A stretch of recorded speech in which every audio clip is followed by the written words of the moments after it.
time periods in India, like books as big data containing metadata, how you look at the images, what they convey, and what they mean to us over a period of time.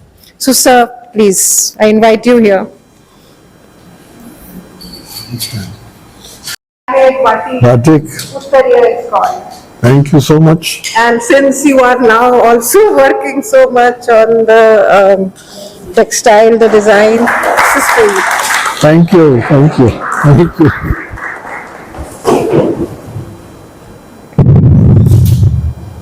Bogus person for the subject that I've been given, because much of my experience with books is to be surrounded by books which I've bought, which I haven't read. And at this particular moment, I'm also losing eyesight. So that makes me feel as if I've missed the boat, missed the book, really. But I thought, while we just consider this, I was told by Palome that to talk about books that have made a difference. Some of the books that have made a difference in my life are books that I've had to struggle with, either to write or to, in some way, bring to fruition. So, I don't know whether we're about to make a commercial. This is not about selling my books, but just to tell you what an experience it has been. One of the books that has taken a huge chunk of my life, over 20 years, was a book that I wrote on a great dancer called Shantarao. And I was a college student when I saw this performer in Delhi, and that one performance changed my life. But I wanted to understand why she had such a transformational impact on me as a person who knew very little about classical dancing, did not understand the language, did not know the music, did not know the choreography, but something clicked. That journey went on for over 20 years with a great photographer called Sunil Jana in Calcutta, who had also been transformed by a performance by this one person. So we decided to do a book on her. But the problem was that if you're going to do a book about a person, you would expect that person to really care. She couldn't have cared less. What she thought was that in the process of writing the book, maybe two people whom she regarded as friends would understand what she was doing, and even more, understand why she was doing it. So this journey went on for year after year after year. And my concern was, will this book ever be published? But there was a strange history. A publisher in New York decides that yes, we'll publish this book. Then the publisher dies. Then I leave New York and come back to India. Nobody gave a damn about Shantarao. So would it ever see the light of day? But it did. And here, let me point out that when you're doing a book, you suddenly find that you need or you get support from where you least expected it. And in this particular connection, that support came from a designer, and her name is Ashoke Chatterjee, who said, I will design the book. And then she took the book, and through a series of miracles, it was published. Did the subject of the book really care? She was interested that it had come out, but the question she kept asking me and the photographer was, have you learned anything? And I don't know whether we were up to giving her that, giving her a reply that was suitable. But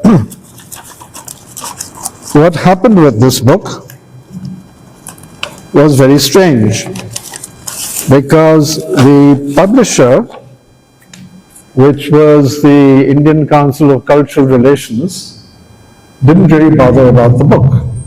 So it died.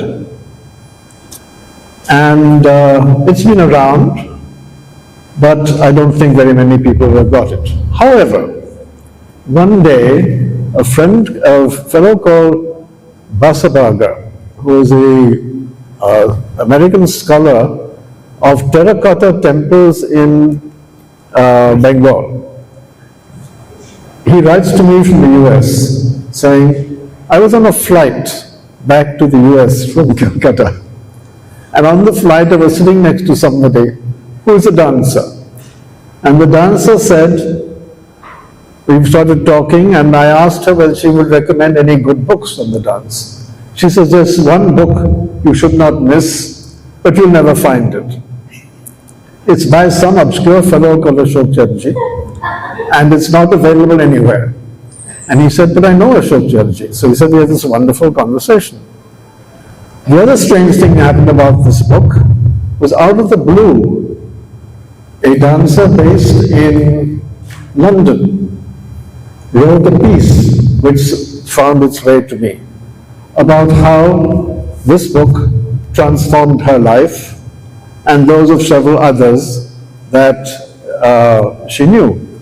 So you don't give up, and you hang on to your designers, because at the end of the day, somehow, they're the ones who bring things to life. Another book that took a huge chunk of my life and has just come out through NID Press, so I'm going to give you another commercial, is this one, with a community of artisans in Javaja in Rajasthan. Now, strange things happen to books, because this book was completed in 2000, and that was the year that I retired from NID.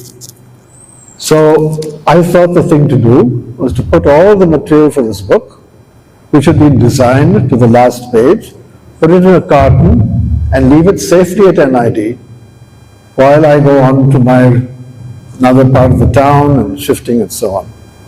The entire book disappeared. Every single page, every photograph, everything. And I never kept a copy, because I thought that was a safety thing I was doing, foolish and stupid. The co-author, we had made a commitment to these artisans that we would write their story, and that it would be made available in Hindi and in English. This is a commitment I had to keep. It's all gone. Every single trace of it gone. I had a co-author, she passed away. Couldn't find any material that she might have left behind. And then comes COVID. And in that process, two of my colleagues who had been part of this journey at NID, both of them are taken by COVID. Before they are taken by COVID, they have extracted a promise from me that I will reimagine and rewrite this book with nothing. And then they pass away, and I've made this commitment. My son goes off to Ajmer Dargah, unknown to me, and makes a promise to the Dargah that this wretched papa of mine will do what he is supposed to do, because he's promised his friends that he will do it, and the friends have passed away. And comes back and tells me, I've been to the Dargah, I've made this promise. And I would not have been able to do this without the lady in the second row, Palomi Shah. So once again, a designer comes in as a strange angel and helps me to achieve something which seems impossible. So journeys, books are a very, very strange journey, and you never know where it's going to take you. Recently, What Palomi asked me to do was to talk about books which I think may have transformed my life. I'll tell you of one. If you have never read this book, read it.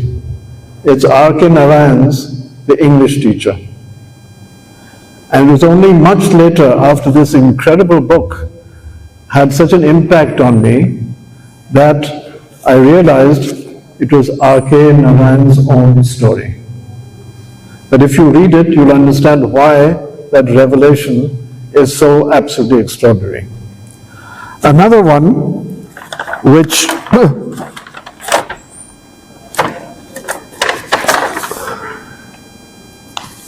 I thought I would mention, that if I was asked what kind of books would you take with you if you were marooned on a desert island, I think The English Teacher would be one of them.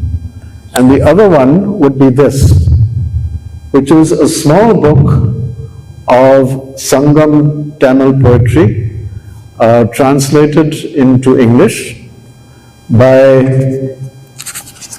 the late A.K. Ramanujam. It's called Speaking of Shiva. And it is really one of the most inspiring books that in my life that I've ever had.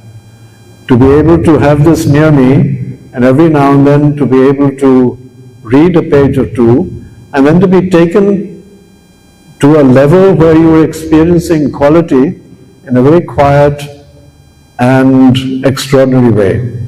So these are the kind of things that, strange things that happen with books.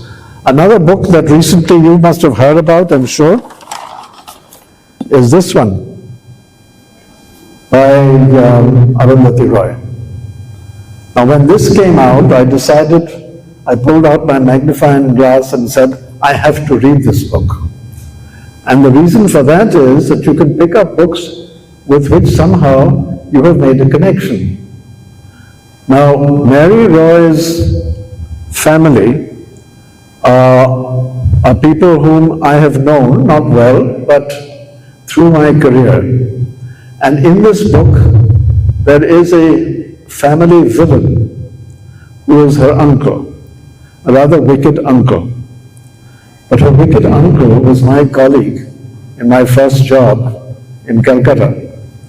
And when he went off to Kerala to do all the hideous things which Arundhati records in this, I moved into his office. So as I was reading this book, all these strange characters from my Calcutta past began to emerge. And it was an extraordinary experience, because I knew he was a bit of a naughty fellow. But what comes out in this book is how I don't know whether you know how important, what important legal change came out of Arundhati's mother's fight against a patriarchal system in Kerala. And much of this book is about that fight, which her uncle was the villain, preventing mother and daughter from access to ancestral property. But through the book, she and her uncle have an extraordinary reconciliation.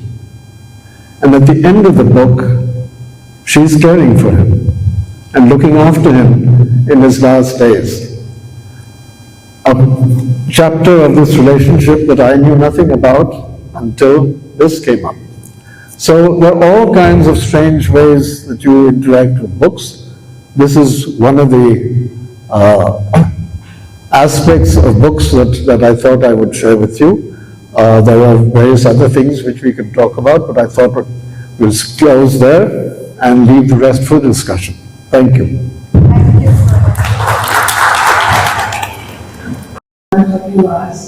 Now I invite our next speaker to talk about the history of books, how books came into India, and its progression through centuries. Dr.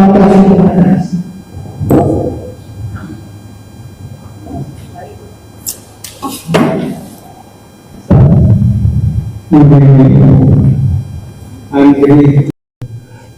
So first of all, the earliest form of book, as you all know, I'm not going to that particular ancient period of the cuneiform scripts and other writings, which is really the starting point of book. But book as an individual entity had a slightly different history. It started with the vellum and papyrus leaves where things were written down, and then they are bound together. So that is the earliest form of bookmaking or books. And in India, we didn't have vellum or papyrus, but we did have palm leaf and barks of different types, and also bhurjapatra and others, which were used to write down the texts. The texts were composed, of course, long back from the earliest times, but the tradition was entirely transmuted orally. So it was for the first time that these things were put together on pieces of either palm leaf or tree bark and other details. Now we know that how the Buddhist travelers came from China and other Eastern countries to Nalanda and to learn about Buddhism and to take back with them some of the written texts. But we didn't have these earlier versions in our country. But the earliest one that you find here that I am showing you is actually from Gilgit. That part of the Kashmir which is in the northern part of Pakistan now. And there we found in 1931 a group of pages from different manuscripts were discovered, along with some of book covers made of wood, but that was the only space which was available for the painters to illuminate some of the details given in those texts. And the texts go back to the 6th and 7th century, but this particular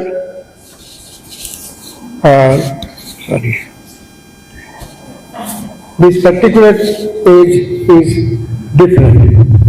But now I was told to concentrate on three different aspects: the Jain tradition, and then the Mughal tradition, and lastly the European tradition that percolated in India. But before telling you about the Jains and some of the Jains things that I am showing you first, that I will also mention some of the early Buddhist things, which are actually earlier than the Jain illuminated manuscripts and manuscripts cover that we have found. But to speak anything about Jain art and culture or bookmaking is like carrying coal to Newcastle, because we are sitting here in Ahmedabad, which is the repository of some of the finest and greatest and most magnificent manuscripts created in different parts of Gujarat, Rajasthan and other places that are available here.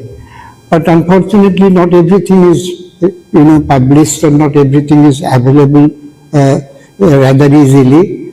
But these are all exceptionally important pieces and which needs to be circulated and known over to especially to the present generation of students and others who are interested in the subject. I am sure this is going to take place very soon in this digital era where things will be available more easily.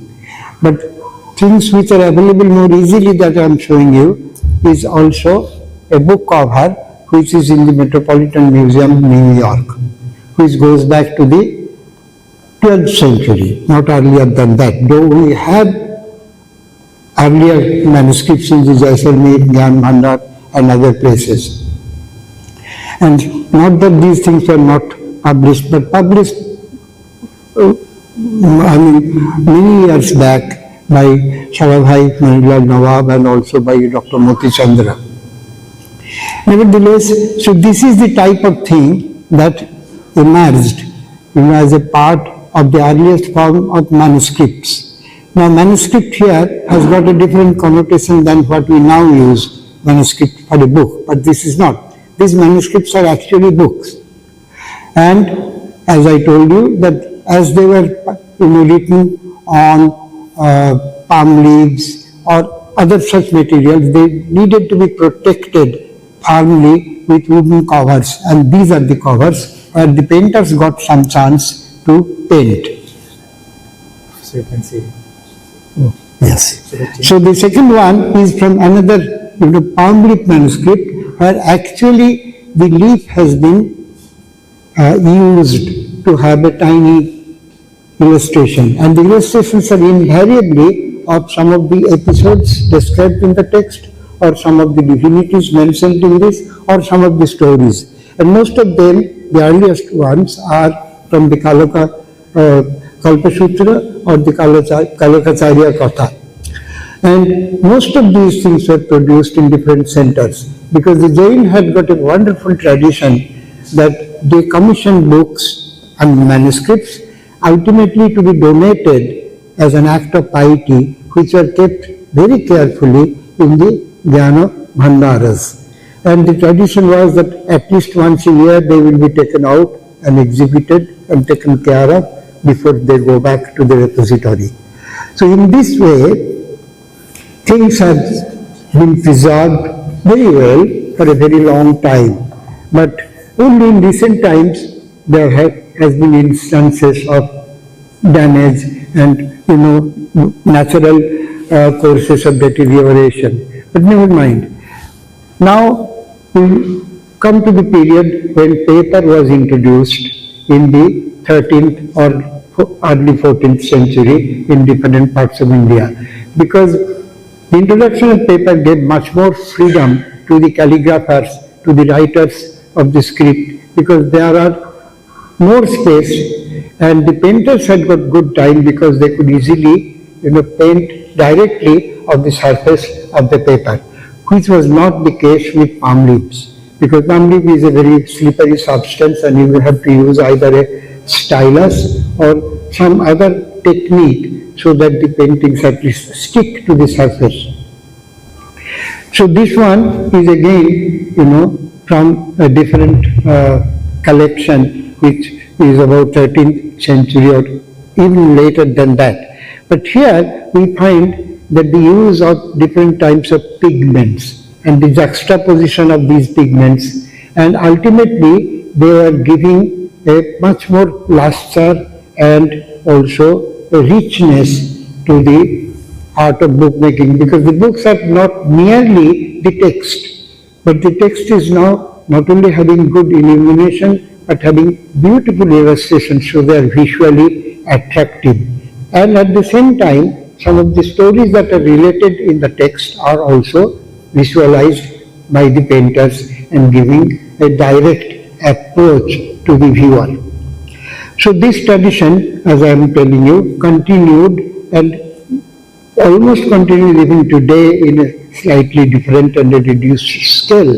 But in the 14th, 15th and 16th centuries, everywhere, in northern India, in western India, as well as in the Karnataka region, hundreds of Jain manuscripts were prepared, illustrated, illuminated, and deposited in the different Jnana Bhandaras. Now, this particular one came to the art market a few years back, and here we find that there is no text. Only there are sort of small bits of illustrations of the story that are being included in one particular page. So that means the illustrations are somehow taking over. The paintings are giving prominence then sometimes of the text. Next. Now, as I started telling you, that the Buddhist tradition actually is earlier than the Jain tradition in that way. And this particular manuscript is one of the earliest complete Buddhist texts in the world. It's deposited in the Cambridge University Library, and it's complete, fortunately, with only one exception, that it had illustrated covers, but in the books also, on the palm leaves, there were 6 different illustrations, and each contained 3 tiny paintings. I'm not showing that, but I'm showing you only the illustration. And another interesting point is this particular manuscript in the colophon, it's written that it was prepared in the 4th year of the rule of Mahipala of the Pala dynasty. But there are 2 Mahipalas. The first one is of course having a longer longer reign than the second one, which was only for 2 or 3 years. So we all believe that this is Mahipala first. And the date would be around 948 AD. But in the colophon it's mentioned that it was prepared at Nalanda and it was donated by a woman, a female devotee, to the Mahavihara. So this is something very interesting and very important, that that these things were commissioned not by any ruler. They are not court products. They were actually patronized by the devotees in order to give as donation to the institute. In this case, actually to the Nalanda Mahavihara, which was one of the greatest centers of learning in the world at that time. And it attracted students from all parts of the Buddhist world, as we all know. And Nalanda, after its destruction, then many of the painters and many of the scholars and other things, they migrated to Nepal, and from Nepal to other parts of Western Himalayas, in Ladakh and adjoining areas, and also to Tibet. So the tradition continued in full strength, and both the writing of the text, this particular text is of Ashtashahasrika Prajna Paramita, and there are many such examples all over the world, and some of the earliest ones are in the Asiatic Society, Kolkata, and also the University Library in Cambridge, besides other pages in different collections like the National Museum of India. So the next slide is even earlier, and I started telling you about the Gilgit. So this is a part of the Gilgit manuscript hoard that was discovered in 1931.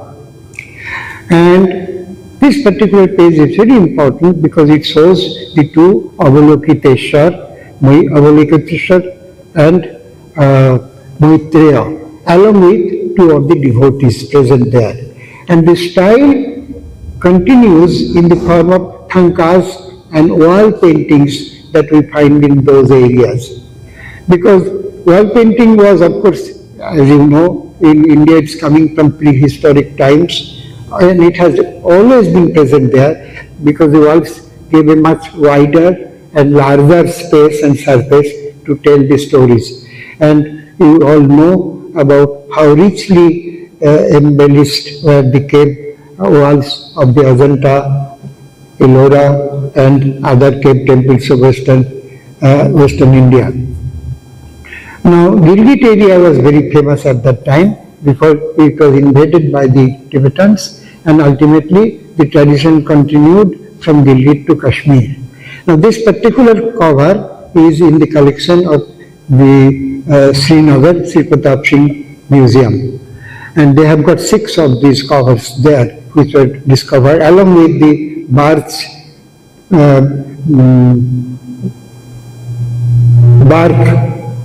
not palm leaf. In Gilgit manuscript they were on bark. Now this is followed by a recently discovered manuscript which had many illustrations of topmost, highest quality, but that was dispersed and some of the pages were collected in the Metropolitan Museum, and the manuscript's colophon was lost, so we don't know exactly at what point of time it was done, but definitely in the earlier part of the 13th century. And since we don't know the name of the master who painted them, They are called Mahavihara Master in the recently published Masters of Indian Painting exhibition and the catalogs. So these are absolutely of immensely finest quality, and some of these qualities you found already on the covers. Now they have been transferred from the covers to the palm leaf and later on paper. Then we come across the later period, the transformation from the Buddhist and Jain. Then paper was already introduced, and then we have the pre-Mughal tradition. By pre-Mughal, we actually mean a very long period when, of course, as we all know, the sultans were there in Delhi, and not only in Delhi, the provincial capitals of Malwa with the capital at Mandu. Ahmedabad was a very great center. Then Jaunpur, Delhi was of course there, and Gaud. Plus, in addition to that, Gwalior also continued the tradition. So these were the places where there were many manuscripts were written, and some of these were Jain, but the same painters who did the Jain manuscripts also were hired to do some of the sort of, Persian manuscript, not really Islamic in that sense, because these manuscripts were on different subjects. As for example, in Mandu,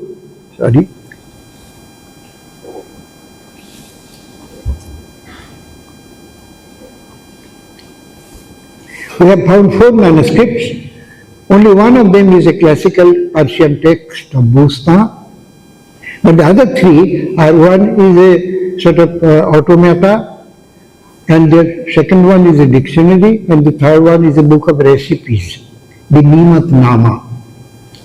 And I'll show you the next page, but before that I am telling you how that transformation of the horizontal format of the manuscript, the palm leaf and bark and all this, or repeated when the artist has got a much larger vertical space at his disposal.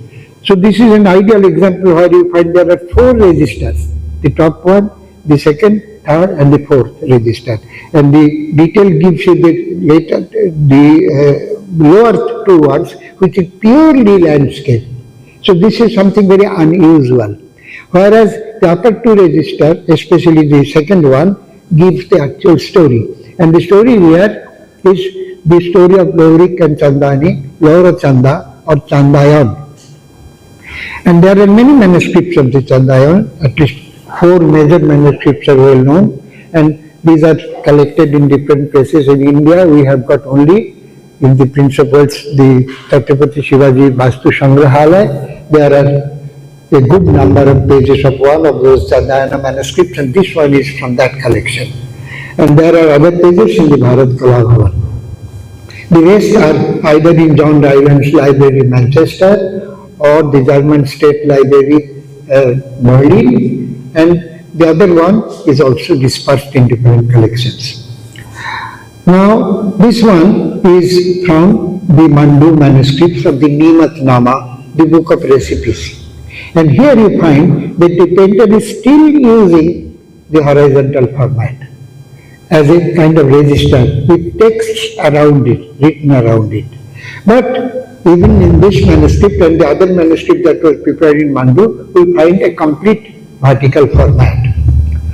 So the book format is changing from horizontal strip size, now it has become a full size kind of book that we are accustomed to call a book.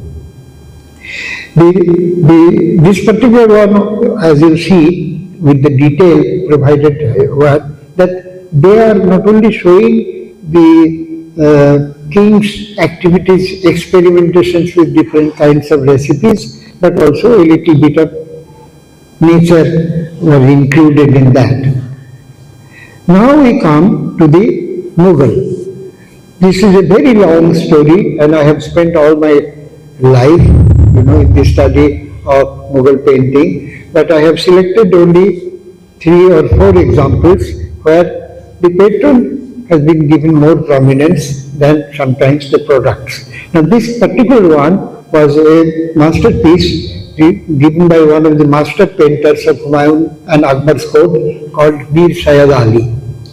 Now Mir Syed Ali, along with his colleague Khaja Abdul Samad, were the real founders of the Mughal studio at Kabul under the patronage of Humayun. But Humayun, after lasting for 14 years in Kabul, he finally made his way to Delhi, recovered the throne of Hindustan, but only for 7 months, and before his accidental death. And the throne passed on to Akbar. That story is well known to all of you. They came to India, and there were not more than 5 or 6 painters who came from Iran at that time. But in Akbar's studio, at the heyday, when the Ramayana and Mahabharata were translated into Farsi and being written down and illustrated by Akbar's painter, the atelier had got 100% of them were Indians.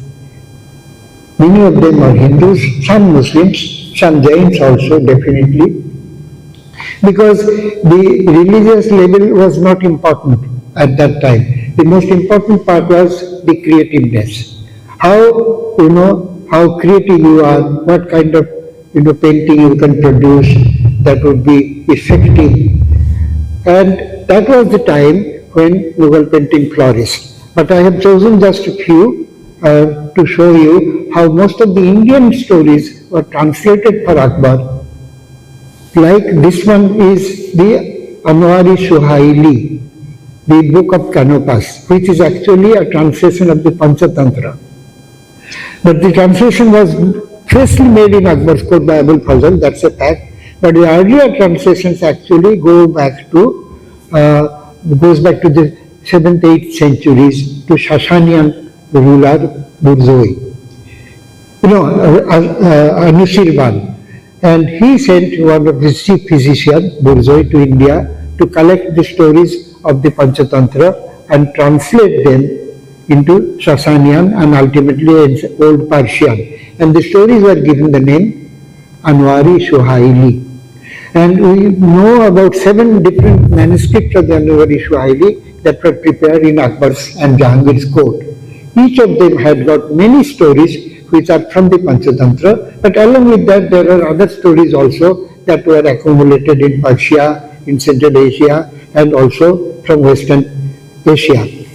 So these things all got together, and the largest manuscript of the Panchatantra or Anwari Suhaili, which had got more than 250 paintings, is now preserved in the Chhatrapati Shivaji Maharaj Vastu Sangrahalaya, that is the old Prince of Wales Museum in Mumbai, donated by Allama Latifi. Now that was prepared in Delhi in the end of the 16th or the beginning of the 17th century.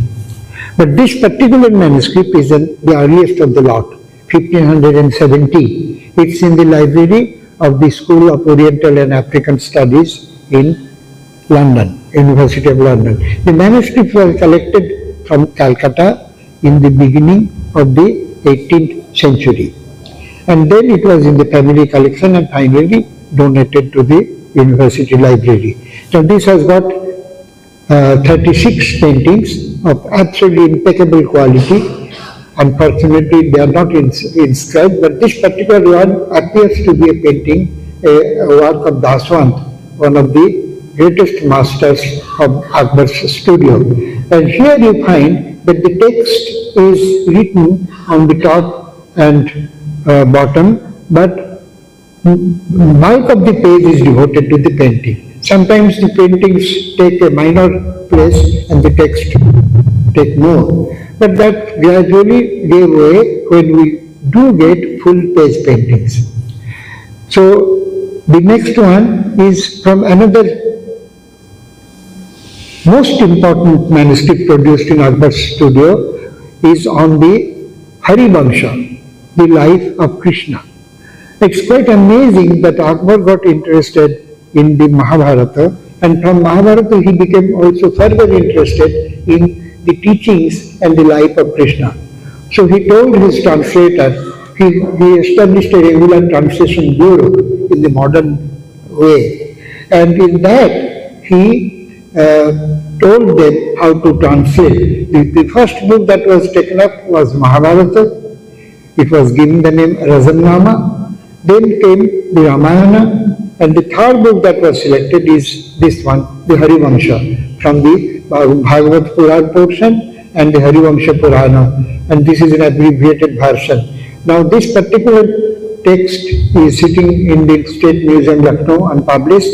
It had originally 30 paintings, but 24 paintings were taken out from the book by unscrupulous dealers or collectors and sold one by one to different collections in Europe and USA. Only 6 paintings are now with the manuscript in Lucknow. Now this particular page was collected by the Metropolitan Museum almost 100 years back in 1928.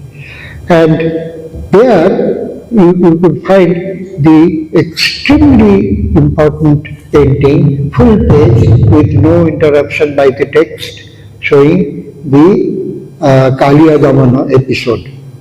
And here the painter's name is unfortunately lost, not known, but it seems to be a work of one of the finer masters called Bashawan. So the painting is in the Metropolitan Museum. They have got 6 more pages out of those 30. Next. Now comes another patron, Hamida Banu Begum. Hamida Banu, as you all know, was Akbar's mother.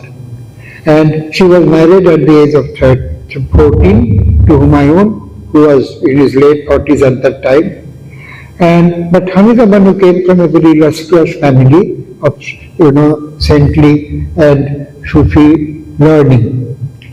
Now, Hamida Banu was, though at this age we have no other information, but obviously coming from a very learned family, she was also quite interested in literature and art.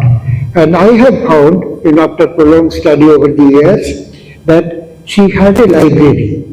And in that library, there were, I have found there were almost 28 manuscripts, or books, as you call them, including 6 illustrated ones, and with this one, a Ramayana. And it has got no colophon, but the manuscript was written around 1598, between 1598 and 1604. It doesn't mention the name of Hamida Banu as the patron, but it has got a stamp of Hamida Banu, which is also dated stamp. And all the books, those 28 books that I had just mentioned, have got this particular stamp of Hamida Banu's possession. They give the name of Hamida Banu and the date and library.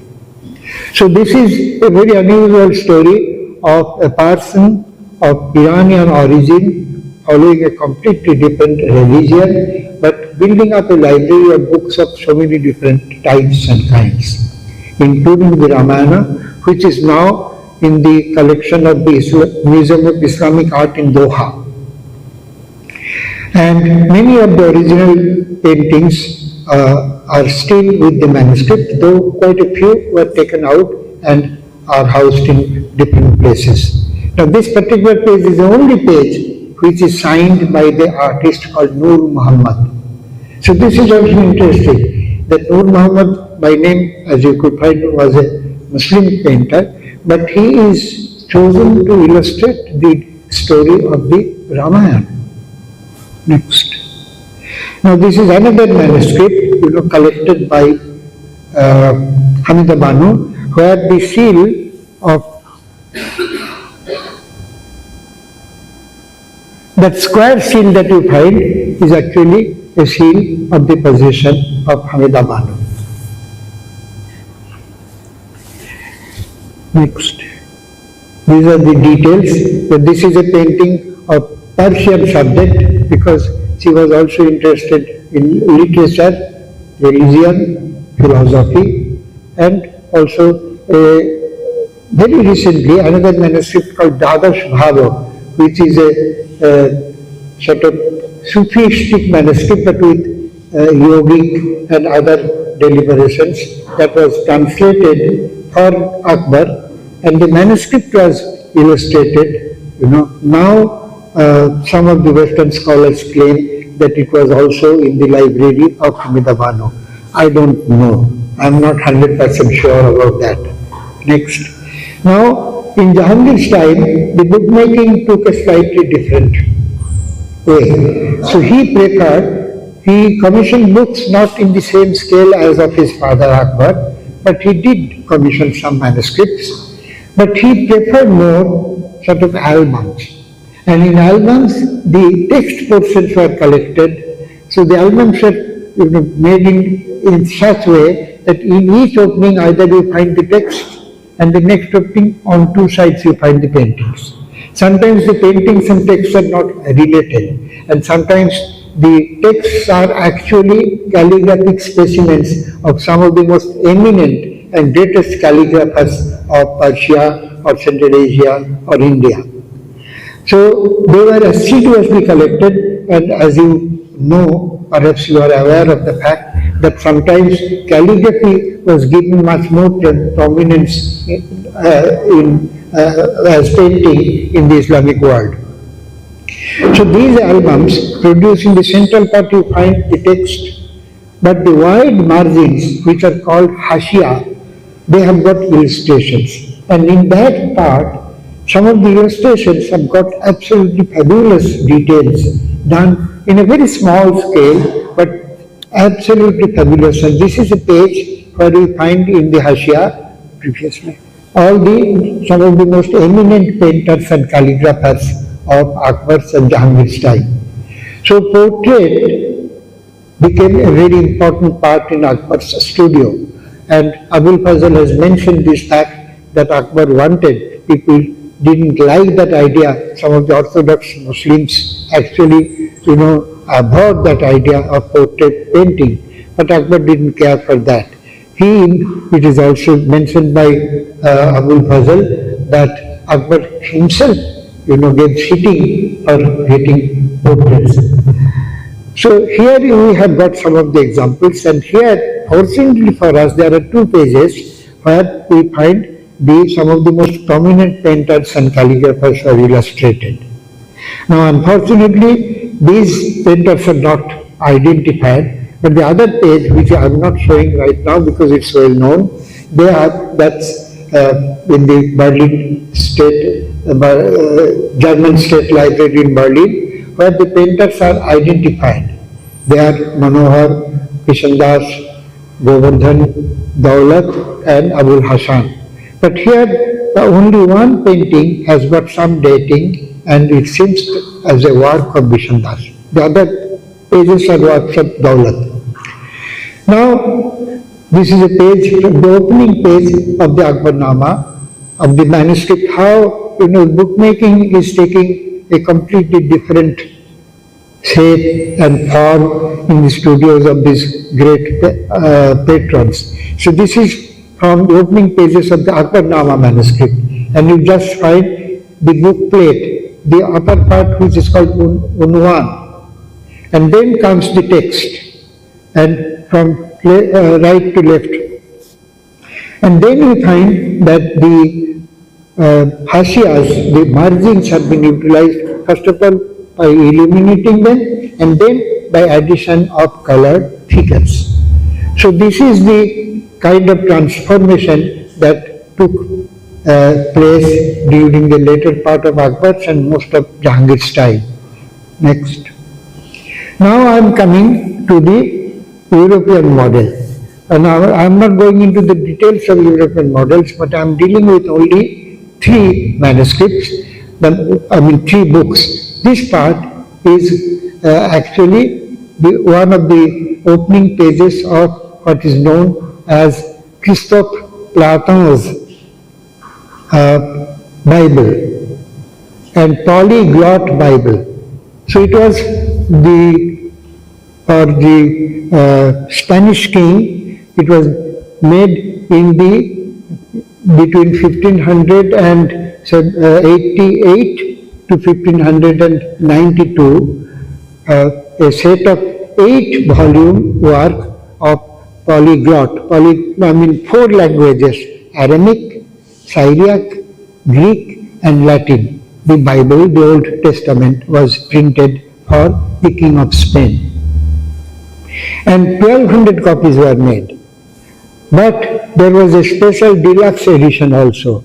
Only 8 volumes were made separately, so 8 sets were made separately, written on vellum. Now, as I told you, that this first edition of Platha's Polyglot Bible had got only one frontispiece illustrated, but the rest of the pages are the text. But at that time, it was decided that ultimately there would be an illustrated version of that, additional, because the Jesuits felt that how to explain the different stories of the Bible unless there are some visuals. So the charge was given to Nadal, who did, but unfortunately he died before its completion. So ultimately Nadal's text also arrived in India. And you would be surprised, Akbar was the first person to receive a set of this 8-volume set of Platha's Polyglot Bible. And the story given by Father Jerome Xavier is revealing, because at that time the books were almost fresh from the press. So within such a short time, they came all the way from Antwerp to Fatehpur Sikri, to Lahore actually, because I was at that time stationed in Lahore. And how Akbar treated them is also very revealing. When Akbar was presented with that, he took one after the other. Unfortunately, the 8th volume was never given to him for some unknown reason. The 8th volume was on maps. The other 7 volumes were given to Akbar, and he received each volume, touched them, placed them on his head before passing them on. These are sort of gospel words of religion, and he treated the religion in that way. So that also gives me another very sort of story which I should relate here, that when the Razamnama, the Mahabharata, was being translated into Persian, Akbar invited some of the finest Sanskrit scholars as well as Persian scholars to Fatehpur Sikri. Then he explained to them what he want, not a literal translation. Because Mahabharata is a great work, it's a long work, it would take many, many years for completion. And then he wanted to discuss the details, and one of the scholars who came from Banaras was called Rudra Bhattacharya, or Rudra Bhattacharya, as his name is given by both Badawani and Abul Fazl. But he refused to enter, Akbar's household, lecture area. So what Akbar did, Akbar was so interested to discuss with him. So ultimately, outside Akbar's private quarters on Fatehpur Sikri, right, about 30 meters above ground. So he was pulled up, seated on a charpai, Bhattacharya Shah was sitting on it, and he was pulled up and dangling in the air, he started discussion with Akbar on different aspects of Mahabharata. So such was the keenness of the emperor to discuss the matter, and also at the time mutual respect for religion, which is quite an important factor in Akbar's time. So then Akbar not only received the edition, he also, those frontispiece, as I mentioned, has got the 7 volumes, had got 8 different frontispieces. One of them is this one. And there the coloring was made in Mughal court. And not only that, it was copied by Akbar's painters. And in the right side you find one of those copies made by Basavan's son Manohar. It is a signed copy preserved in the British Library, Victoria and Albert Museum, London. And on the other side is a colored version of Platha's, one of the frontispiece paintings. Then Akbar got interested and wanted Father Jerome Xavier to translate the Bible into Farsi. And so Xavier told him that he is not that conversant. He said, you learn Persian. Why shouldn't you? And ultimately he took almost 9-10 years, and he took the help of one another person, an Armenian, who was well versed in both Persian as well as in Latin. So this was translated into a book called Mirat-ul-Quds. And recently the Cleveland Museum has acquired the original copy prepared for Akbar, dated 1604. And here are two illustrations from that book called Mirat al-Quds, written in Farsi, translated by Father Jerome Xavier and with a collaborator, and then they were illustrated. And the illustration that you find is the only signed illustration in the book, signed by Khaja Abdul Samad's son, Sharif. Sharif was also a personal friend and a playmate of Jahangir, and he ultimately became an Amirul Umrah at that time, but died a few years before Jahangir's death. And the next book is what we call completely in a British period. And there I have deliberately chosen it for the simple reason that when some of the British people didn't come as rulers, they came as traders. These are the people who came at the persons of East India Company. But they ultimately, the traders became the rulers. That story is very well known. But some of the officials who came with them had got different type of credentials. Some of them were medical men, some of them were scientists and others. So there was one person called Francis Hamilton, but originally his name was Hamilton Buchanan. Now he came as a company official, but his first posting was in present-day Bangladesh, very close to the estuary of the river Padma, a place producing many different kinds of fish. So he thought that instead of wasting my time, why shouldn't I get them, illustrated? So he hired a Bengali painter called Haludhar or Halodhar. And he got a large, over a period of almost 14 years, he got a large number of beautifully colored pictures of different kinds of aquatic creatures and fish. And these were so beautifully done and then taken away to England to the Linneman Society and other collections. And there, Francis Hamilton ultimately used them and wrote a book. But unfortunately, it was all in black and white. So only recently, about 10 years back, the Ray Society, based in the Natural History Museum in London, they thought of using all the colored pictures done by that Bengali artist Haludhar into a new edition of Francis Hamilton's book, The Fishes of Bengal. So this is, the first two illustrations of the fish are by him. Then Haludhar was appointed by the East India Company when the new botanical garden was built, and before that the zoological garden was also built in Alipur. And Haludhar became an official artist, and he tried his hand in painting not only fish was another chapter, but also animals. So these are the two examples, and you could easily realize the absolute talent of this particular person. So these paintings were done specifically for the purpose of converting them as illustration on a scientific study of the fish available in different parts of the Padma river system.